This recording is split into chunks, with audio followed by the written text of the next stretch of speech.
Mesdames, Messieurs, bonsoir. Bienvenue dans Le Monde aujourd'hui. On commence par les titres de cette édition.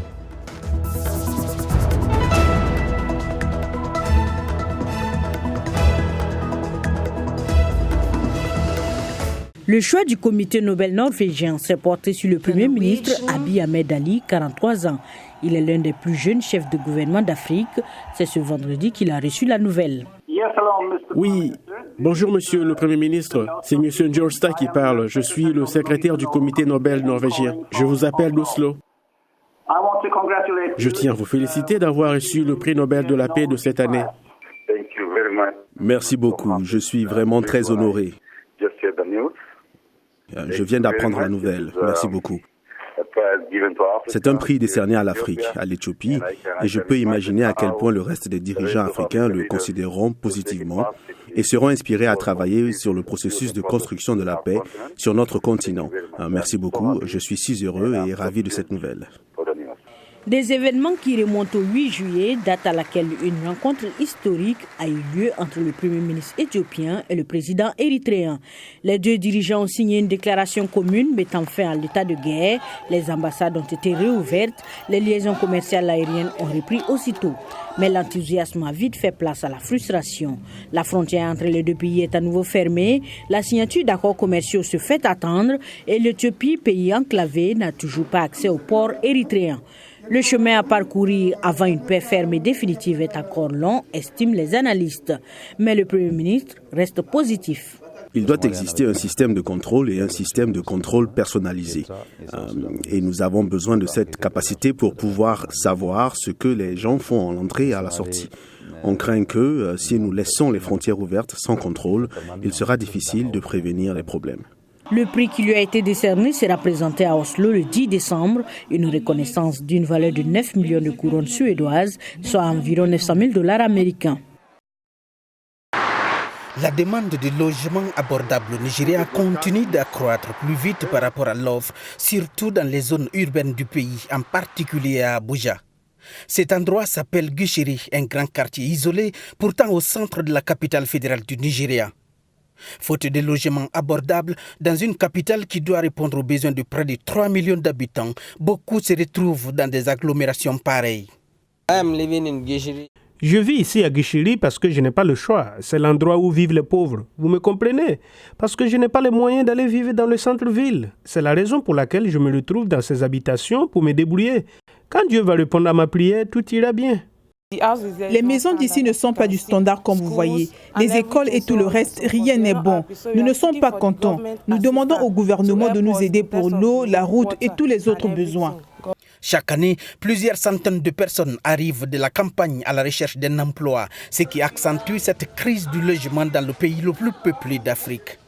Les risques sanitaires encourus par les habitants de ces bidonvilles préoccupent aussi les autorités.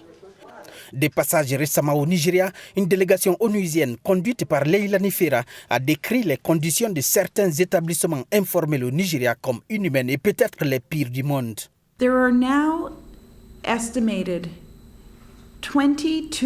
Nous estimons à 22 millions le déficit en termes de logements dans ce pays. Donc il y a un manque de 22 millions de logements. Au moins 69 à 70% de la population urbaine vit dans des habitations informelles. Les autorités d'Abuja, le siège du gouvernement fédéral, font face aujourd'hui à un problème épineux. Ce site n'est pas le seul endroit où les populations vivent dans les conditions similaires. D'autres sites aux alentours de la capitale fédérale continuent de recevoir de nouveaux arrivants. Gilbert Tamba, Abuja, pour VOA Afrique. De la Maison-Blanche, le président Donald Trump est en mode attaque pour repousser l'enquête de destitution engagée par les démocrates de la Chambre des représentants. Les gens comprennent que c'est une arnaque. Ils tentent de gagner une élection en 2020 en utilisant l'argument de la mise en accusation. On a gagné sur l'arnaque de Mueller.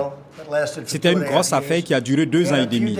Nous avons eu quelques jours de paix et puis tout d'un coup, ils sont revenus avec celle-ci. Le bras de fer a pris de l'ampleur ces derniers jours lorsque la Maison-Blanche a envoyé une lettre au Congrès rejetant l'enquête sur la mise en accusation. Elle dénonce une chasse aux sorcières partisane et refuse de coopérer. Mais les démocrates sont déterminés à poursuivre leur enquête. Ne pas vouloir fournir des témoins et des documents constitue pour nous une preuve supplémentaire d'obstruction aux fonctions constitutionnelles du Congrès, une branche du gouvernement égale aux autres. Les partisans de Trump, comme le député Matt Gaetz de la Floride, sont prêts à se battre pour le président. Ce que nous voyons dans cette mise en accusation est un tribunal bidon. Et le président Schiff agit comme un malicieux Captain Kangourou. Selon la Constitution américaine, le Congrès a le pouvoir de demander des comptes au président tout au long du processus de destitution. La décision de Trump de ne pas coopérer avec le Congrès a été exactement celle prise par le président Richard Nixon lors du scandale du Watergate en 1974. Et c'est la Cour suprême qui a finalement ordonné à Nixon de diffuser les cassettes audio compromettantes ayant conduit à sa démission. Pour l'instant, l'issue de l'enquête de destitution de Trump reste incertaine. Ce sont peut-être les électeurs qui auront le dernier mot lors de la présidentielle de 2020. Selon les premiers écrits, le café serait originaire d'Éthiopie. La légende voudrait qu'un berger d'Abyssinie, actuelle Éthiopie, ait découvert les vertus énergisantes du café sur sa chèvre qui aurait consommé les baies du caféier. Selon les experts, le café fut cultivé pour la première fois au Yémen et introduit par les Vénitiens en Europe au XVIIe siècle. Peu de temps après, les premiers cafés sont apparus à Paris, Londres. Aux États-Unis, le premier café a vu le jour en 1689 à Boston. Le café est essentiellement cultivé dans une zone appelée Bean Belt, une ceinture représentant les aires de caféiculture qui s'étend du Mexique à l'Indonésie, en passant bien sûr par l'Éthiopie et le Kenya. Lorsque les baies de café passent du vert au rouge, elles sont alors mûres et peuvent être cueillies. Dans cette industrie, il y a deux types de café, l'arabica et le robusta. Les magasins spécialisés dans le café préfèrent en général l'arabica parce que ce café est le plus souvent de meilleure qualité, plus équilibré et surtout, il a un goût plus fruité. Le Festival du Café de New York est un événement qui permet aux amateurs de café de se retrouver dans un endroit chaleureux et musical pour déguster différents cafés. Il n'y a pas de limite puisque les visiteurs peuvent consommer autant de tasses de café qu'ils veulent. Au cours des 3 jours de festivités ont lieu des concours comme celui du roi de la torréfaction, le Roast Master, et des démonstrations des meilleurs dessinateurs sur latte, les cafés au lait. Je pense que le latte art, le dessin sur le café sont super cool et créatifs, ça rend le café plus intéressant. Une fois, j'ai même eu le droit à une photo de moi reproduite sur mon café avec de la crème fouettée dessus. C'était super. Pour cette 5e édition du festival qui a ouvert ses portes à plus de 12 000 personnes l'an dernier et comme cela a été fait les années précédentes, tous les profits de ces 3 journées très aromatisées seront reversés à une œuvre de charité, Project Waterfall, dont l'objectif est de faciliter l'accès à l'eau potable dans les communautés cultivant le café. Ici, au New York Coffee Festival, le credo est donc de boire autant de café que vous pouvez. Cela fait du bien et c'est pour la bonne cause. Dili Diko, VOA, New York. Bonsoir à tous. Début donc des journées FIFA du mois d'octobre. Beaucoup de matchs pour cette trêve internationale qui court jusqu'au 15 octobre. Le Burkina Faso a perdu 1-0 devant le Gabon du nouveau sélectionneur Patrice Neveu. La RDC et l'Algérie se sont neutralisés 1-1. Même score entre le Congo voisin et la Thaïlande. Le Sénégal a accroché le Brésil 1-1 à Singapour. 1-1 également entre le Niger et la Zambie. Le Togo lui est tombé 1-2 devant le Cap-Vert. Ces matchs amicaux vont se poursuivre ce week-end. Ce seront les 2e sorties pour certaines formations. Et dès demain, la Guinée fera face aux Comores. Les matchs sont concentrés beaucoup plus le dimanche avec notamment le choc entre le Nigeria et le Brésil à Singapour. Un autre grand rendez-vous opposera la Colombie à l'Algérie à Lille. La Tunisie joue le Cameroun à Radès. La Côte d'Ivoire fera face à la RDC à Amiens. Le Bénin défie la Zambie à Porto Novo et le Rwanda reçoit la Tanzanie, le Niger, la Centrafrique. À suivre aussi l'Afrique du Sud, Mali à Port-Elizabeth ou encore Éthiopie, Ouganda.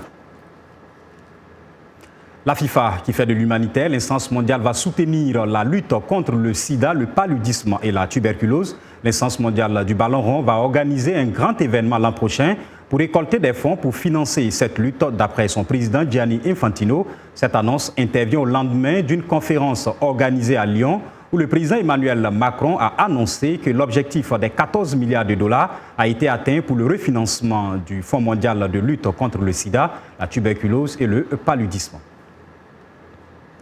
En athlétisme, nous reparlons de l'hyperandrogénie. 25 sportifs français exigent des explications.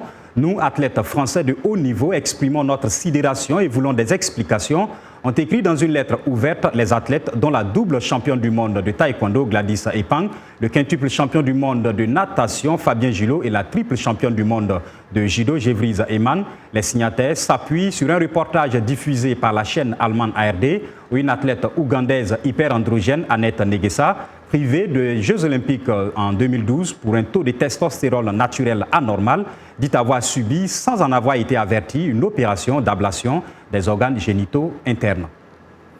Athlétisme, toujours pour quelques secondes de moins, le Kenyan Eliud Kipchoge, recordman du monde du marathon, s'offre une nouvelle chance demain à Vienne. Il veut faire tomber la mythique barre des 2 heures lors d'une course non officielle conçue dans tous les détails. Suivez. Un an après avoir établi le nouveau record du monde du marathon à Berlin en septembre 2018 en 2 heures 1 minute 39 secondes et un peu plus de 2 ans après une tentative infructueuse déjà non officielle de courir les 42 km 195 en moins de 2 heures, Eliud Kipchoge veut écrire sa légende cette fois-ci dans la capitale autrichienne. Vienne et on passe de faire l'histoire dans ce monde comme le premier homme à aller sur la Lune. Le longiligne Kenyan de 34 ans avait manqué pour 25 secondes de passer sous les 2 heures à Monza en Italie en mai 2017 lors d'un événement similaire organisé par des sponsors. 2 ans après, Kipchoge se sent mieux armé. Je me sens plus préparé, je me sens plus prêt, je suis confiant que j'ai maintenu cette vitesse pendant les 3 dernières années. Donc on ne se demande pas comment je vais le faire. Je l'ai déjà fait pour la première fois et j'espère que la deuxième fois sera la bonne. Le Kenya est l'un des plus grands coureurs de tous les temps, se révélant au public en gagnant par surprise le 5000 mètres des mondiaux de Paris en 2003. Il a remporté certains des plus grands marathons du monde, Chicago, Londres, Berlin et l'or olympique sur la distance à Rio en 2016. N'empêche, le défi est énorme et la pression monte d'un cran. La pression est partout dans ce monde, autant que vous êtes un être humain. Donc, ce que j'essaie de dire, c'est que j'essaie de rester aussi calme que possible. Un calme nécessaire pour celui qui dit vouloir courir pour l'histoire et démontrer que l'être humain n'a pas de limite. Dans les hautes terres de Madagascar, le lac Mantassoa, un réservoir hydroélectrique, est rempli d'esturgeons. Avec le 4e taux de malnutrition chronique le plus élevé au monde, difficile d'imaginer Madagascar comme le lieu où se trouverait un tel produit de luxe pouvant coûter près de $800 le kilogramme dans certains restaurants. Mais l'eau douce du lac Mantassoa et la main-d'œuvre bon marché de la région ont incité des entrepreneurs français à créer Assi Spencer il y a 10 ans et à se lancer dans un projet fou, importer de France, 4 ans plus tard, des œufs d'esturgeon après leur fécondation. Ils produisent aujourd'hui le caviar Rova avec 300 tonnes de poissons provenant de 6 espèces différentes d'esturgeons. Le jour où nous avons produit le premier caviar à Madagascar, c'était un réel soulagement parce qu'en hémisphère sud, comme je vous ai dit, il y a très peu d'élevage. Le deuxième point, c'est que personne n'avait tenté l'expérience auparavant de produire des esturgeons à Madagascar. La société emploie entre 250 et 300 locaux selon les saisons. La plupart n'ont jamais imaginé travailler pour une entreprise de produits alimentaires de luxe. En sortant de mes études, moi je ne pensais pas que je vais travailler sur du caviar. Cette année, l'entreprise produira près de 5 tonnes métriques destinées à l'exportation, principalement en France, où elle fait déjà parler d'elle. Il y a un côté exotique, une note différente. C'est une histoire de se démarquer aussi des chefs déjà présents sur la place parisienne. On est tout nouveau, donc il faut qu'on trouve des éléments un peu accrocheurs. Donc, le caviar Rova vient de Madagascar. On apporte déjà un exotisme avec la culture chinoise Et là, avec le fait que ça vienne de Madagascar, c'est... Au niveau mondial, les experts affirment que le marché du caviar devrait atteindre environ 560 millions de dollars d'ici 2025. Assi Pencer espère doubler sa production au cours des 5 prochaines années.